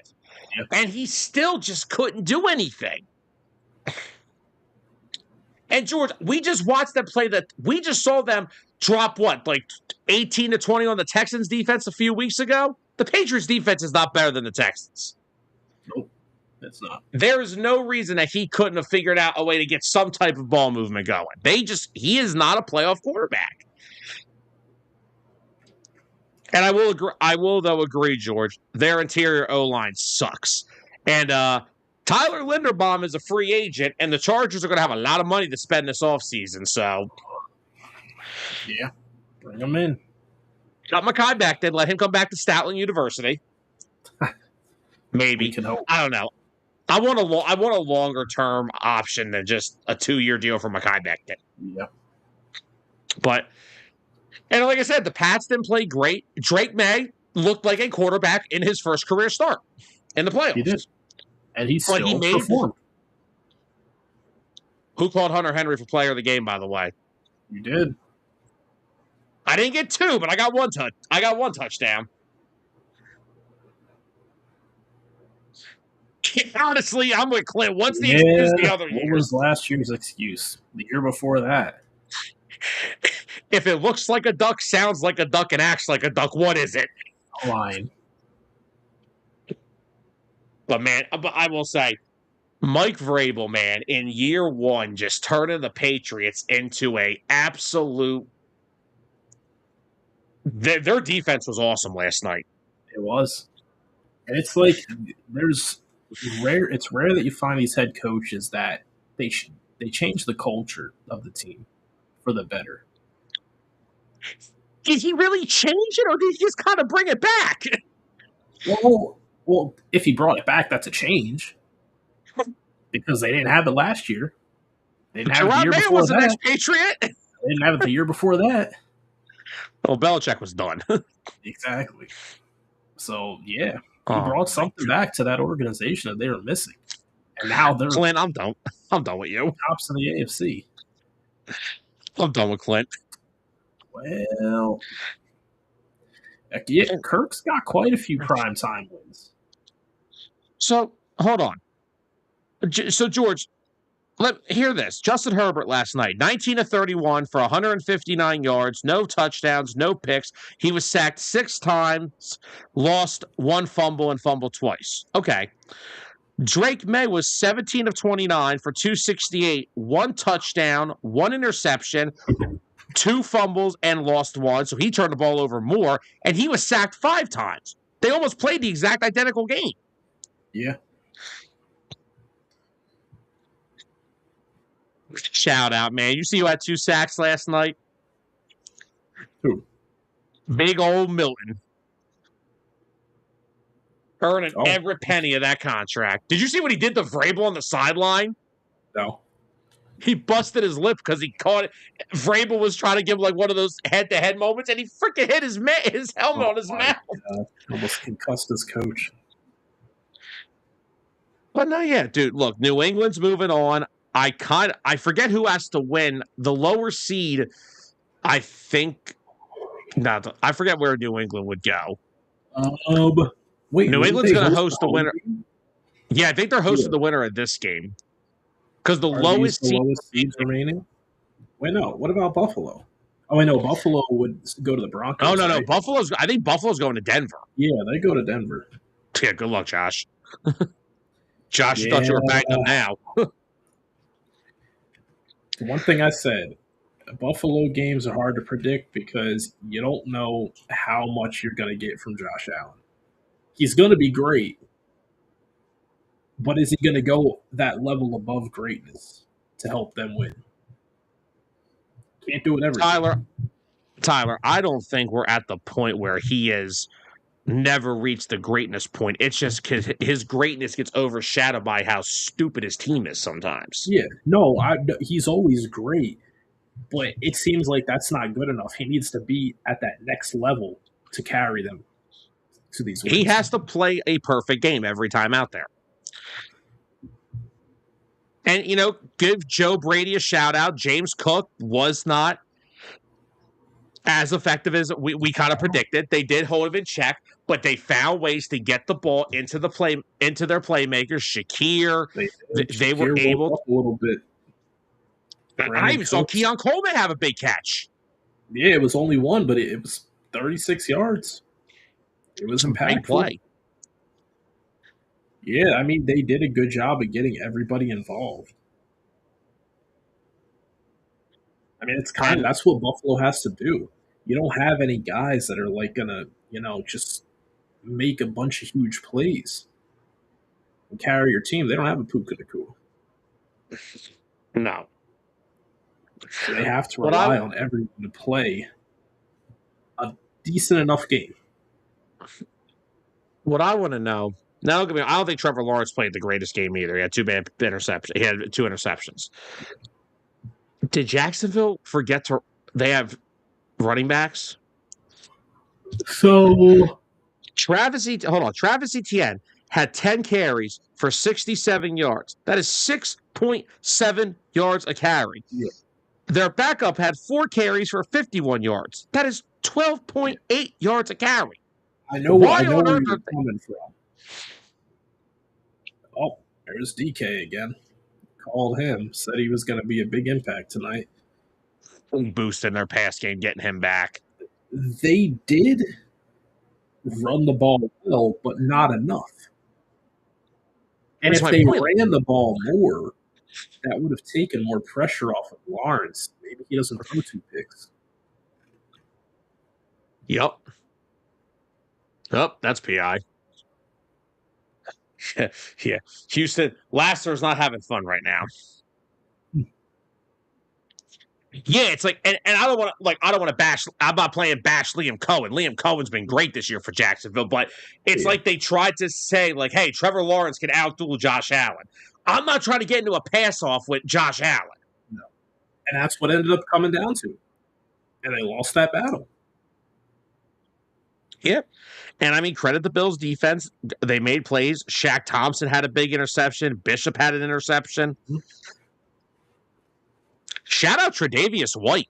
Played a really good game. Yes, he did. Held Jacoby Myers to 1 catch for 12 yards in the game. And Jacoby Myers had been on fire since joining that Jags team. Tre'Davious White, man, this was a guy that we thought would never play football consistently again. This guy has played amazing since going back to Buffalo. Also, Sean McDermott, biggest hypocrite ever. Tush push is dangerous, but my quarterback has 18 different injuries, so let's run it 8 times. Yep. Let's run it for 10 yards. all the way down to the 1 yard line, What's ridiculous? and then just I run it think again. I can't believe they carried him almost into the end zone with that. That's why you got to play to the whistle. They started giving up, thinking he was just going to go down. When has Josh Allen ever just gone down? Never. He's a freak. Josh Allen is a freak in nature. Oh, Kenny Gainwell with the cut. Oh, Kenny G.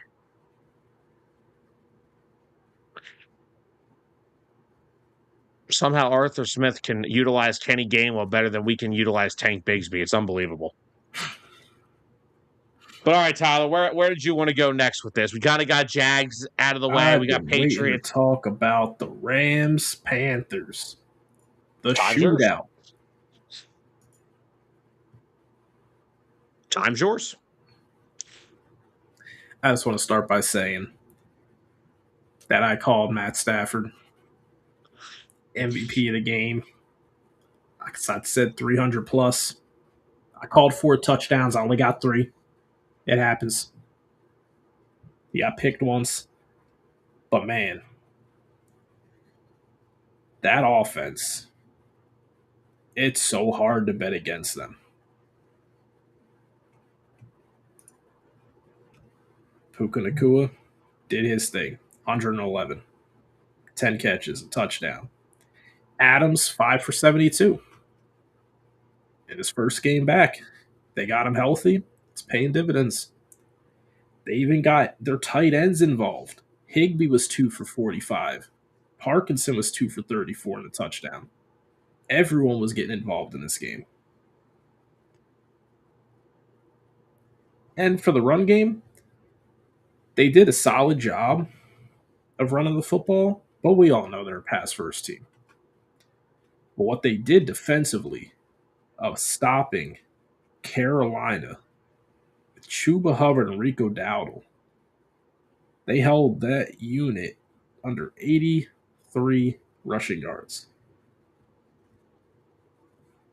They forced Bryce Young to beat them in the air. And he came up short. I thought it was nice to see Jalen Coker actually step up and kind of provide that extra option aside from Ted McMillan. Maybe he can be that guy to step into that wide receiver 2 role next year. It ain't like Xavier Legette, I'll tell you that much. Yeah, it's Legette looks like a bad pick at this point. A really bad pick.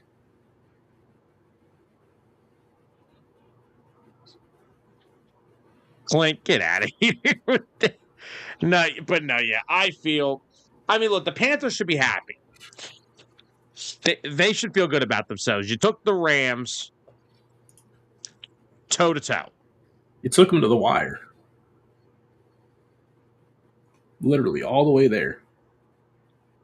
They literally repaid the 3-point victory that they stole out against the Rams a few weeks ago. I called it too. Didn't I say this game was going to come down to 3 points? I thought I did. And look, I understand it's Matthew Stafford, it's Puka Nacua, it's Devontae Adams. What are you doing on the final drive playing prevent defense? What has prevent defense ever won anybody in the NFL? A lot of losses. What are we doing here, guys? Best case scenario, play 3 men deep, man coverage everyone else. Well, all right, and now it didn't help that J.C. Horn got hurt, and then they couldn't really. That is true. But the one thing Carolina's going to want to do, I like their secondary. I like their corners. Their secondary solid. Christian Roseboom at linebacker, you brought him up last week. Yeah. They got to get some help for Derek Brown on that defensive line. They do. They got to get some guys that can get after the quarterback consistently because they could not touch Matthew Stafford. Oh, Clint, we know about George and the prevent defense. It's not a very fundamentally sound play, some may say. Tyler, he told us what he cannot do. You cannot get him riled up now. What are you doing? Oh, man. But yeah, Maybe And no, honestly, you're bringing up like they made Bryce Young beat them, and I'm sorry, he kind of did. Yeah, he almost did. He gave them the lead. He did. But as soon as I saw them take the lead, I was like, too much time. Too much time left. When you leave at least 250 plus on the clock with Matthew Stafford, you know what's going to happen. I'd say if there's a minute and a half on the clock with Matthew Stafford, you're in trouble. Oh no, George! I'm sorry. Look at you, Dan. Sorry, George. Hey! At least he had a good day yesterday. All right. He did. We did. Well, yeah. I don't actually. I don't. That game was not stress free for either fan base. I mean, it was close the whole time. We weren't really stressed in the second half. We all kind of just accepted our fate. Because thankfully Kevin Patullo was nice enough to show us what his plans were for the playoffs during the whole regular season. So he essentially trained us on what to expect. And that's nothing. If you expect nothing, you can't be disappointed. I was excited we got 2 field goals. I was shocked. I was expecting to get shut out in the second half. 100%.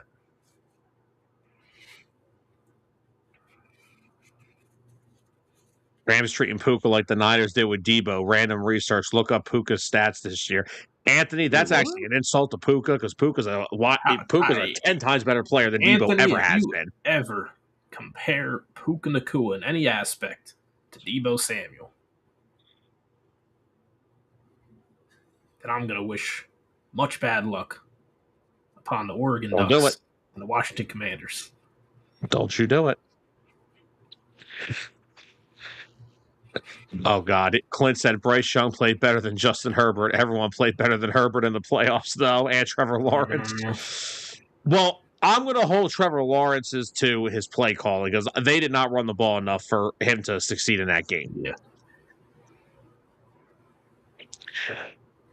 And now, Tyler, I guess there's only one game left to get through because this game is going to still be going by the time we get off the air. So, and I still want to get into the semifinal of the CFB real quick. So, the Cardiac Bears did it again.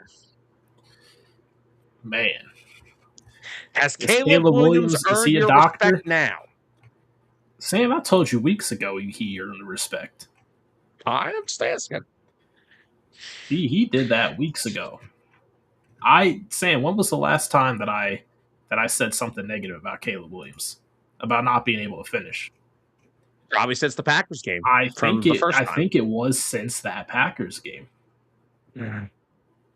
That was the moment I was like, okay, they're on the road in Green Bay, and he put his team on his back, led them down the field, did not make any bad decisions, and he got them to win. And from that point on, I was like, okay. Like the one interception he threw when he just chucked it to that Packers defensive back. Yeah, which, by the way, what play was supposed to happen there? Who's coaching that DB? You coach your team 27 yards. If you let that ball hit the ground, you start where Caleb in the offense threw it. Yep. And I'll tell you one thing. Whoever wants Jeff Hafley as their head coach, you can have that. That defense. Woo! Green Bay. What we doing? And it's a shame. To be fair, Green Bay's defense has not looked the same since Micah Parsons' injury. Yeah, and again, Devontae Wyatt, another key piece to that defense in the middle. That hasn't been out there. Yeah. Well, yeah, he's earned all of our respect. He's shown me that he can be composed and not make bad decisions in big moments. Yeah. He's coming up clutch when he's needed. And yeah. And I mean, dude, it was a quarterback duel. How do you not feel bad for Jordan Love? 323 passing yards, 4 touchdowns, no interceptions. I mean, what else is he supposed to do? What more can he do? They need to run the football better. Josh Jacobs, 19 carries, 55 yards, 3-yard average, you got to be better than that. Yes, but Jacobs has not been healthy this year. To that knee, I mean, remember, they gave him 2 weeks off because of that knee injury. Oh, my.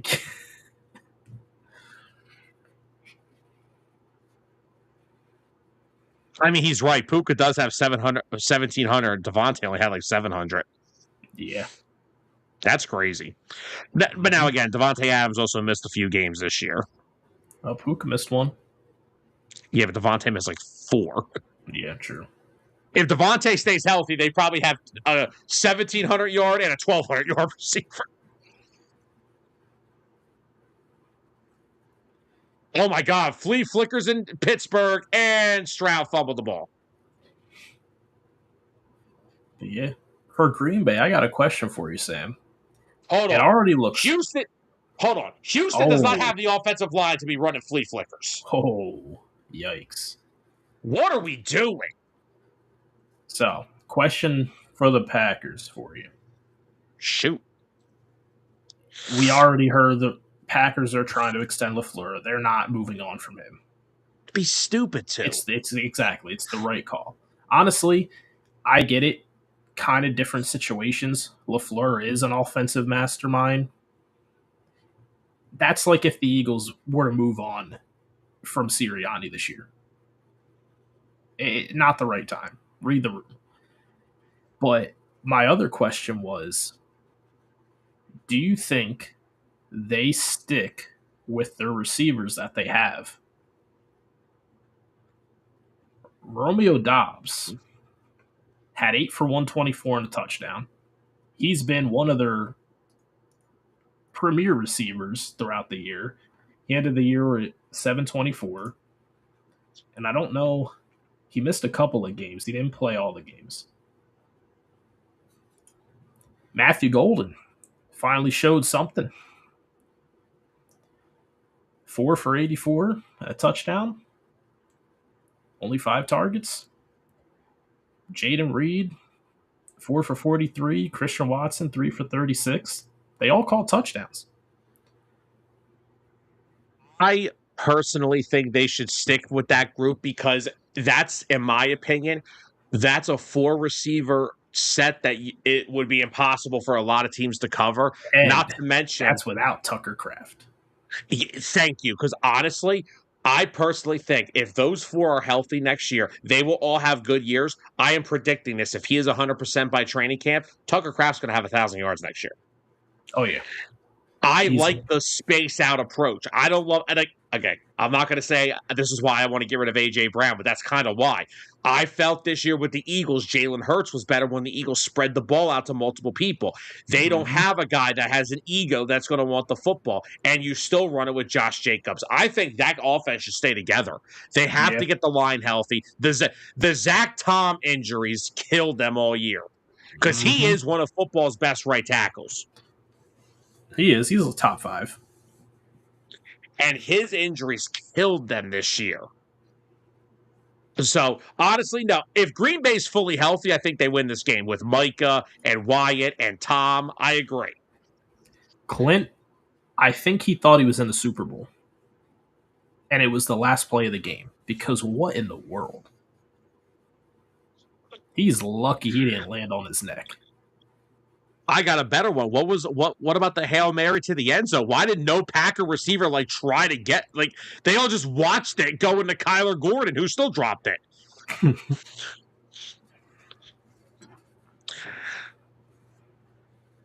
Yeah, Anthony, you got a point there. Oh man.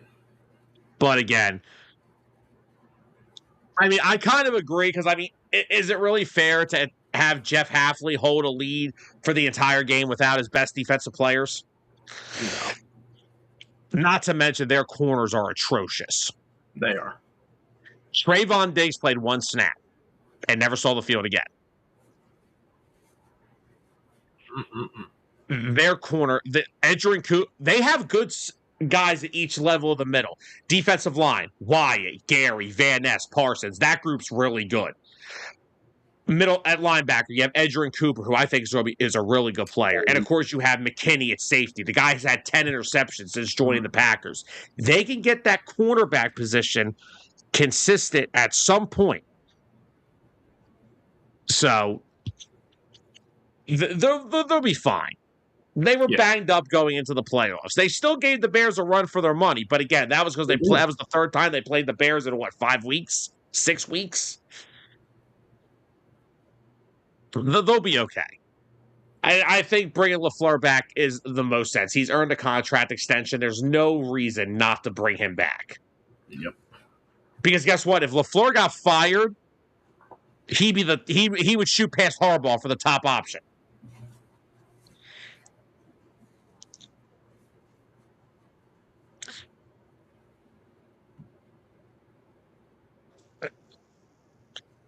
Oh no, George, I'm not messing with him. I'm just saying, like, why did no Packer receiver go after the ball? They'll just watch it go right to him. Like, guys, that's your season.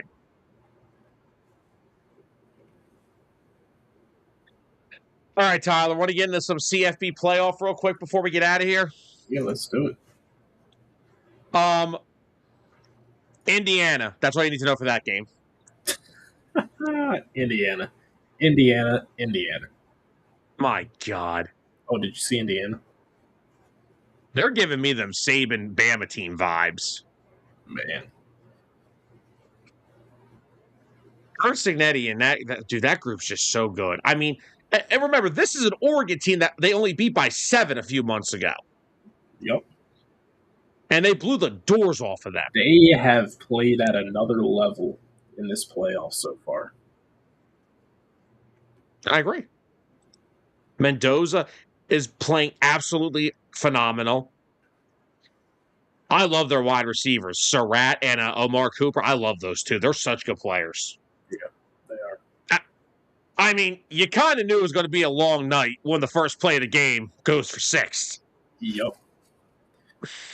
But what was crazy was they responded. Dante Moore led them downfield. They scored a touchdown to tie it. I was like, okay, we're back in it. It's just like Indiana started with the football instead of Oregon. Yeah. But then the next drive happened, and the next drive, and the next drive, and then you were like, oh, no, they're not on the same page. They're not on the same level. Indiana's just the best team in the country. They are. They've shown it every week. I don't want to spoil the prediction, but I mean, I already made the mistake of picking Oregon last week to upset Indiana. And I looked like a complete idiot because it was not nowhere close to what I thought it was going to be. Oregon was not ready to look for revenge. They were looking to get out of Dodge. Yeah, they were looking to get out of this season, be done with it. It's going to be an uphill battle from the kickoff for Miami. Yes, they got a good defense. They play aggressive. They play tough. But damn, Indiana's offense is just so good. And their defense is just as good as Miami's, in my opinion. It is. And I trust Mendoza to pick apart Miami's defense more than I trust Beck to pick apart Indiana's defense. Yeah, because Ole Miss's defense is not great. I think we see Beck forced to make some plays, and I think we see a couple of interceptions out of him. I don't disagree. But over to that Miami Ole Miss game. That game was a classic. Oh man, it was. I was so upset that Ole Miss couldn't pull it off. I think a lot of people wanted that. You know, the feel-good story. Your coach abandons you after having a great year. I mean, Jesus, only one loss on the year. And then you avenge that loss by beating them in the playoffs. But my two biggest takeaways is, number one, I think Ole Miss is in good hands with Pete Golding. Yep, agreed. how he was able to rally that team together and go on this run to win 2 playoff games and be basically a play away from the national title, which, by the way, I don't care. That's a Hail Mary to the end zone. That is a freaking penalty, and you need to call it since you walked Miami down the field with 3 PI calls on that drive. Yep. Ridiculous. Number 2, Trinidad Chambliss is going to be a superstar in the NFL. I don't care. If he goes to the right team in the NFL, he could be a superstar. Him, and I'm going to say it again, Kawan Lacey. Oh, you saw the effect it had when he wasn't out there. Yeah. And luckily he was able to come back, and he finished the day with 103 rushing yards, 9.4 per carry, and had that big touchdown. Oh, only 11 carries, by the way. If he didn't go out of the game for, it was a pretty significant amount of time, I think. I think it was almost a quarter. He didn't come back until the 4th. Yeah. So, but it'll be interesting if he decides to go to the NFL or not, because he's only a sophomore. But this year, he led college football in carries with 306. He was 3rd in rushing yards at 1,567. He was 2nd in rushing touchdowns at 24. And he had a 5.1 yard average. I mean, those are numbers to get you drafted in like the 2nd round already right there.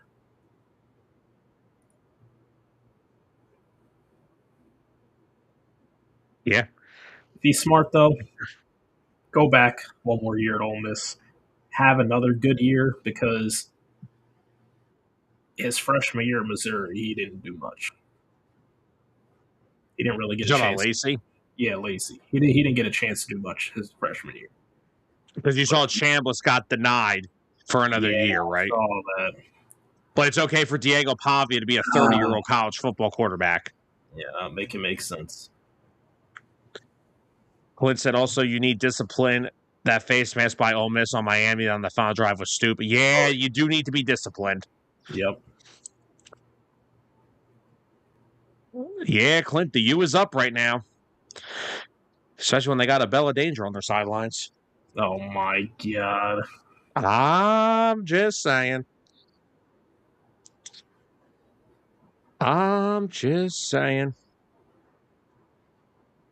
Anyway. But once again, Miami did what they did. They ran the ball effectively.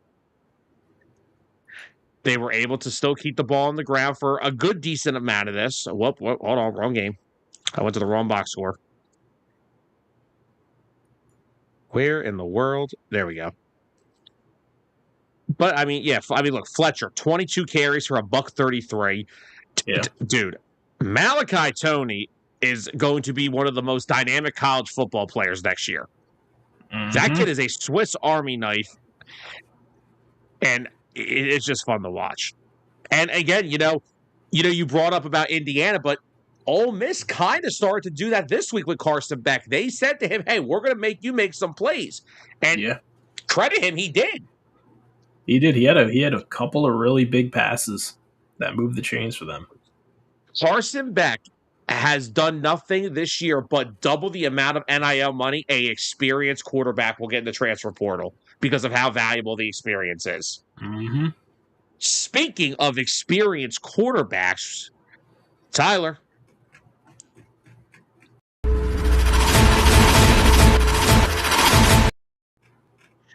We have more breaking news from the transfer portal.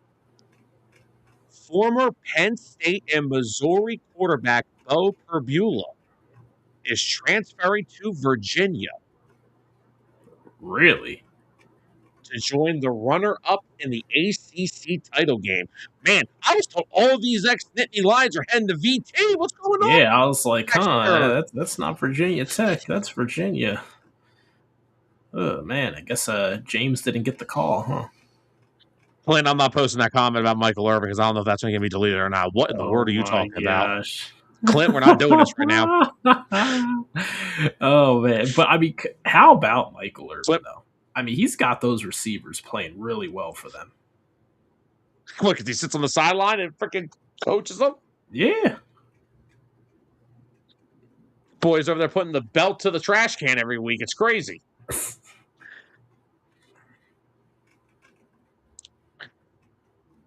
Clint said Indiana's going to win the Big Ten 3 years. They could. Yeah. I mean, Ohio State's losing a lot of players in the portal right now. Oregon may be a threat. Michigan maybe if they get everything going with the new coach and all. And I mean, we don't know what my team's going to be in the next 3 years, but Indiana right now is the best team in college football. They'll be all right. They're going to be the best. They're going to be the next. They may be like this version of Bama. They're not going to be as dominant as long because the portal and NIL and teams making moves, but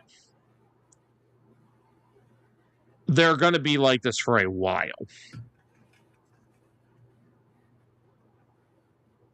So we'll be previewing that national title game on Friday Night Gridiron Picks this week. Oh, yeah. But, Tyler, anything else we want to bring up about the CFB playoff? No. I mean, it's been very exciting this year. It's been great. Some upsets. Miami's on their Cinderella run. Now, see, these are the kind of teams that you need to have in the college football playoffs. Like, I forget all the upset Notre Dame fans. I don't need. What was it? SMU. Who else was it? SMU that made it? I don't even remember the teams that made it in this year. It was Tulane and JMU. Oh, Tulane and JMU. I don't need them. They're never going to make a Cinderella run. I'm sorry. It's just not going to happen. The talent on their teams, they're not going to be able to compete with these bigger teams. But a team like Miami, yeah, they came in ranked 10th, and now they're all the way in the championship game. Clint, I'm assuming you mean Chaz Coleman. And yeah, I'm surprised Chaz Coleman didn't go to Ohio State. You guys were only recruiting him while playing against him. But Tennessee's defense has gotten better in the portal. They got him. They got Xavier Gilliam from Penn State. They took DeJuan Lane from us. They took Amari Campbell. They did well. Now, I'm not upset about it. I mean, I'm going to miss those guys, but let's not go into a big talk about Penn State's done well in the portal. Oh, yeah. Penn State's done a lot, so Matt Campbell's working. So I'm excited for 2026 Penn State football. Anyway, guys, I think we're going to bid you all adieu for the night. Unbelievable show. Want to shout out everybody that threw in the comments. I mean, Orlando, Bruiser, Caro, Mikey, Clint, George, Anthony, Matt, Dennis. Am I forgetting anybody else? Man, you said that so fast. I don't even know. Thank you, everybody. You guys were awesome tonight. The chat was going bonkers the entire show. We got to break out the breaking news graphic twice in a show, finally. So that was always awesome to see. Guys, Friday Night Gridiron Picks live tonight. Oh, yeah. Friday night. Yeah, Friday night. I'm all over the place. It's Monday. I've been up since 4 a.m., okay? Listen, it's been a long day. There's not another show after this tonight, guys. Sorry. Yeah, right.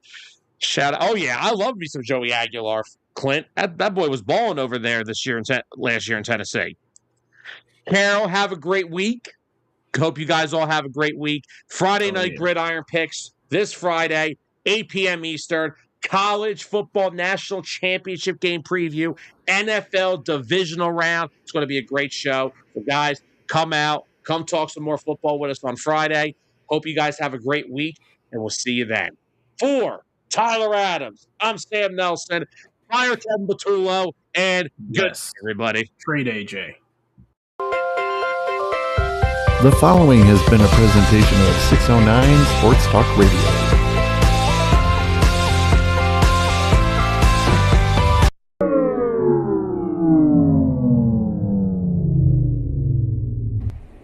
Sam, what did you do?